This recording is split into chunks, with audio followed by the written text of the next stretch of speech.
Повторно удар за македонскиот фудбал. Неофицијално. Приведен е Илчо Ѓорѓиевски, кој беше начело на Фудбалската федерација на Македонија во периодот од 2012 до 2019 година.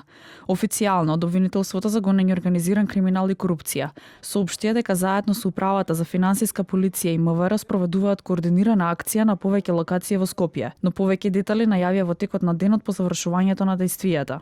Акцијата е резултат на повеќе годишна предистражна постапка за ФФМ, спроведена од истражителите на Истражниот центар при ОЈО-ГОК и управата за финансиска полиција.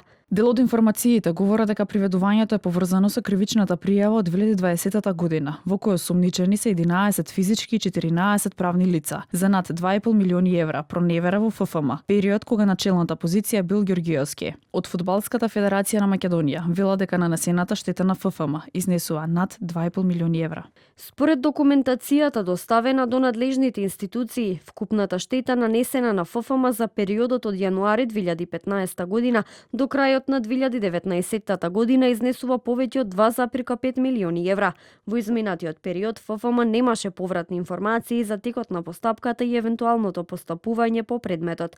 На крајот на 2025 година од Федерацијата беше побарана дополнителна документација која во целост беше доставена до надлежното обвинителство на почетокот на 2026 година. Со официјален допис повторно беше укажано на висината на утврдената штета и беа доставени дополнителни релевантни информации. До овој момент без детали од надлежните. Претходно на 23 април годинава се отвори истрага против поранешниот председател на ФФМ Мухамед Сейдини под сомнение за проневера и злоупотреба на 700.000 евра, пари добиени од УЕФА, пари наменети за градежни работи на стадионот во Охрид. За постоењето сомнежи за начинот на работење на Сейдини и претходно соопшти и Масаро Мерагич, кој е начело со новото раководство на Федерацијата. Мухамед Сейдини беше начело на ФФМ од 2019 до 2025 година, а во февруари годинава беше суспендиран на 2 години од Федерацијата.